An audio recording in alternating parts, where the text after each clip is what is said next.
आप देख रहे हैं डार्क फाइल्स। तो चलिए बढ़ते हैं आज की इस कहानी की ओर। मेरा नाम जगदीश है और पिछले 10 सालों से मैं ट्रक चलाने का काम कर रहा हूँ। मगर उस रात मैंने जो देखा, जो महसूस किया, वो पिछले 10 सालों में मैंने कभी भी नहीं किया था। उस रात को याद करते ही आज भी मेरी रूहें कांपने लगती हैं और पूरे शरीर में एक सिहरन सी दौड़ जाती है। दरअसल बात आज से तकरीबन 4 साल पुरानी है। उन दिनों सर्दियों का मौसम चल रहा था। आम सर्दियां नहीं, दिसंबर के आखिरी हफ्ता की सर्दियां, कड़ाकेदार और जमा देने वाली। उस रात मैं और मेरा खलासी, हम दोनों ईंट से भरी ट्रक को लेकर सहारनपुर ले जा रहे थे। अमूमन ये सब काम मैं रात में ही करता था, क्योंकि रात में दिन के मुकाबले ट्रैफिक काफ़ी कम होता है, या यूं कह लें ठंड के मौसम में तो होता ही नहीं है। उस रात भी नज़ारा कुछ ऐसा ही था। पूरा का पूरा हाईवे खामोशी की चादर में लिपटा हुआ था। मेरी ट्रक के अलावा बस एक आध ट्रकें ही हाईवे पर नजर आ रही थी। मेरा खलासी राजू मेरी बगल वाली सीट पर ऐसे दुबक कर बैठा हुआ था जैसे दुनिया भर की सारी ठंड उसे ही लग रही हो। पर मुझे उतनी ठंड नहीं लग रही थी। मैं बड़े आराम से ट्रक चला रहा था। अभी मैं ट्रक चला ही रहा था कि तभी बगल वाली सीट पर बैठे खलासी राजू ने कहा, उस्ताद, आज ठंड थोड़ी ज्यादा नहीं है? इस पर मैंने कहा, तुझे ही लग रही है भाई, मुझे तो नहीं लग रही उतनी ठंड। हालांकि मुझे ठंड नहीं लग रही थी, मगर रास्ते पर कोहरा इतना फैला हुआ था कि सामने का कुछ भी देख पाना मुमकिन नहीं था। बहुत मुश्किल हो रही थी देखने में। अभी मैं किसी तरह मुश्किल से हाईवे पर गाड़ी चला ही रहा था कि तभी राजू बोला, उस्ताद, किसी ढाबे पर गाड़ी रोकना, जरा चाय वाय पीते हैं। इस पर मैंने बोला, अबे क्या यार, एक तो पहले ही देर हो रही है, ऊपर से ढाबे पर रुकवा रहा है तू। मेरी इस बात पर राजू ने कहा, क्या उस्ताद, आप भी ना, मालिक की बात पर आप इतना गौर क्यों करते हो?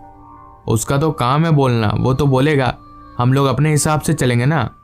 बहसबाजी में ना कभी मैं राजू से जीता था और ना ही जीत पाऊंगा, जिस वजह से मुझे राजू की बात माननी ही पड़ी।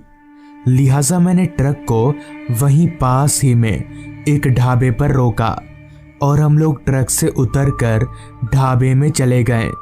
चूंकि वो ढाबा ज्यादा बड़ा नहीं था, इसलिए उसमें लोग भी बहुत ज्यादा नहीं थे। हमारे अलावा 1 या 2 लोग ही रहे होंगे। हम दोनों ने वहां पर कुछ देर भट्टी में आग का मजा लिया और चाय पीकर वहां से निकल ही रहे थे कि तभी उस ढाबे वाले ने कहा, कहाँ जाइएगा साहब आप? इस पर मैंने जवाब दिया, जी मैं तो ट्रक लेकर सहारनपुर जा रहा हूँ। इस पर उस ढाबे वाले ने कहा, इस वक्त आप उस रास्ते से सहारनपुर जाइएगा? आप यहाँ नए नए आए हैं लगता है, आपको मालूम नहीं है यहाँ से सहारनपुर जाने वाले रास्ते को कोई भी रात 12 बजे के बाद पार नहीं कर सकता, क्योंकि उस रास्ते के बरगद के पेड़ों में शैतानों का वास है। उस ढाबे वाले की बात सुनकर मुझे बहुत तेज हंसी आ रही थी। मैं बस किसी तरह से खुद को हंसने से रोके हुए था, क्योंकि उस वक्त तक मैं भूत प्रेत इन सारी चीज़ों पर ज़रा भी यकीन नहीं करता था। मुझे ये सारी बातें बकवास लगती थीं, जिस पर मैंने उस ढाबे वाले से कहा, ठीक है, जाते जाते बरगद वाले शैतान से भी मिलता जाऊंगा। इतना कहकर मैं उस ढाबे से निकल गया। मैंने ढाबे पर जब ये बात बोली, तब वहां मौजूद सारे लोग हैरान होकर मेरा चेहरा देखने लगे।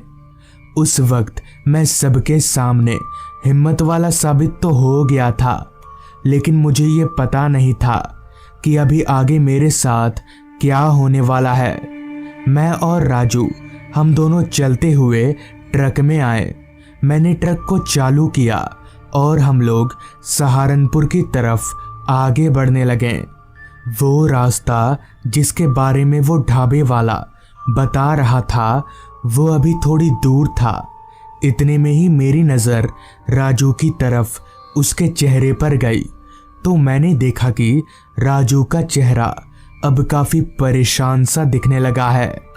अंदर ही अंदर वो किसी सोच में गुम था, जिस पर मैंने राजू से कहा, राजू क्या सोच रहा है तू? इस पर राजू ने कहा, उस्ताद मालिक को फ़ोन करके बोल दें, कल सुबह डिलीवरी कर देंगे। इस पर मैंने राजू से कहा, पागल वागल तो नहीं हो गया तू? मालिक खा जाएगा हमें, ऐसा नहीं कर सकते हम। इस पर राजू ने कहा, पर उस्ताद वो लोग बोल रहे थे कि वहां जाना ठीक नहीं है उस रास्ते पर। इस पर मैंने कहा, उनकी बात क्यों सुन रहा है तू? वो तो कुछ भी बोलेंगे। इतना कहकर मैंने ट्रक की रफ्तार को गुस्से से और भी ज्यादा बढ़ा दिया। कुछ ही देर में हमारी ट्रक उस रास्ते पर पहुंच गई जिसके बारे में सब लोग बता रहे थे। वो रास्ता हाईवे नहीं था। उस रास्ते के अगल बगल इतना घना जंगल था कि रास्ता बहुत ही छोटा नजर आ रहा था। हमारी ट्रक के आगे पीछे उस रास्ते पर दूसरी कोई गाड़ी नहीं थी। हालांकि मैं काफी सालों से ट्रक चला रहा था, मगर इतना सुनसान रास्ता मैंने उस रात अपनी जिंदगी में पहली बार देखा था। रास्ते पर स्ट्रीट लाइट का भी कोई नामो निशान नहीं था। कहीं ना कहीं मेरे मन के एक कोने में एक अजीब सा डर पनपने लगा था, मगर मैं उस डर को बयां नहीं करना चाहता था। मैं राजू को नहीं बताना चाहता था कि मैं डर रहा हूं। अभी मैं तेजी से उस ट्रक को उस रास्ते पर भगा ही रहा था कि तभी अचानक से हमारी ट्रक का बैलेंस बिगड़ने लगा और ट्रक एक तरफ झुकने लगी। मैंने किसी तरह बड़ी मुश्किल से ट्रक को रोका, वरना ट्रक को पलटने में ज्यादा समय नहीं लगता। हमें समझ आ गया था कि क्या हुआ है, लिहाजा मैं और राजू हम दोनों टूल बॉक्स और पाना लेकर ट्रक से नीचे उतरे तो सच में हमारी ट्रक का पिछला टायर पंचर हो चुका था। खैर हमारे पास एक्स्ट्रा टायर भी था और सारा सामान भी, तो हमारे लिए ये कोई बड़ी बात नहीं थी। मैं नीचे झुककर उस पंचर टायर के नट बोल्ट ढीले करने लगा। अभी मैं नट बोल्ट ढीले कर ही रहा था कि तभी मेरे पास खड़े राजू ने कपकपाती आवाज में मुझसे कहा, उस्ताद वो देखो बरगद का पेड़, हमारी ट्रक इस पेड़ के पास क्यों खराब हुई? मैंने राजू के इशारे की तरफ देखा तो सच में हमारी ट्रक एक बरगद के पेड़ के पास खराब हुई थी, जो कि काफी हैरानी वाली बात थी। मगर मैंने राजू को ये कहकर टाल दिया कि ये सिर्फ एक इत्तेफाक है जो कि हर किसी इंसान के साथ हो सकता है। जिसके बाद हम दोनों ने मिलकर फटाफट टायर चेंज कर दिया और ट्रक लेकर आगे बढ़ने लगे। हम लोग ट्रक लेकर जैसे ही वहां से थोड़ा आगे गए कि तभी अचानक रास्ते के अगल बगल मुझे सिर्फ बरगद के पेड़ ही पेड़ नजर आने लगे। जहां तक मेरी नजर जा रही थी सिर्फ और सिर्फ बरगद के पेड़ दिख रहे थे। मुझे कुछ सूझ नहीं रहा था कि ये क्या हो रहा है। तभी मैंने राजू से पूछा, राजू तुझे रास्ते के किनारे बरगद के पेड़ नजर आ रहे हैं क्या? इस पर राजू बोला, हाँ उस्ताद, आपको भी दिख रहे हैं क्या? अभी राजू ने इतना कहा ही था कि तभी अचानक से मुझे सब कुछ उल्टा नजर आने लगा और ट्रक एकदम से रुक गई। हम दोनों अपने शरीर का भार पीछे की तरफ महसूस कर पा रहे थे। लिहाजा हम दोनों फटाफट जैसे तैसे ट्रक से बाहर निकले तो हमने जो देखा वो देखकर हमारा पूरा बदन कांपने लगा। हमारे रगों में खून की जगह डर दौड़ने लगा, क्योंकि हमारा ट्रक रास्ते पर पलटा हुआ था। मगर ये कैसे हो सकता है? बिना किसी एक्सीडेंट के हमारी ट्रक कैसे पलट सकती है? ऐसा लगा जैसे किसी ने अपनी हाथ से ट्रक को पलट दिया हो। पर ऐसा कैसे हो सकता है? ट्रक कोई खेलने की चीज नहीं है जो कोई हाथ से पलट देगा। तभी फिर से राजू ने अपनी कपकपाती आवाज में कहा, उस्ताद, वो देखो, बरगद का पेड़।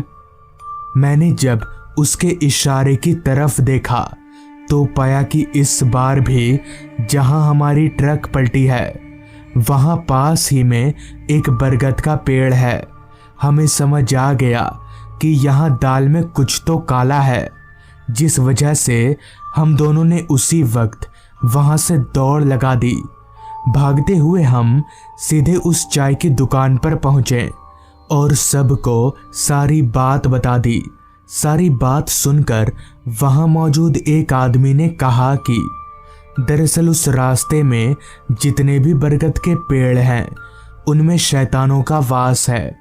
रात 12 बजे के बाद उन्हीं के बच्चे रास्ते पर खेलते हैं, इसलिए उस वक्त कोई भी गाड़ी उस रास्ते को पार नहीं कर सकती।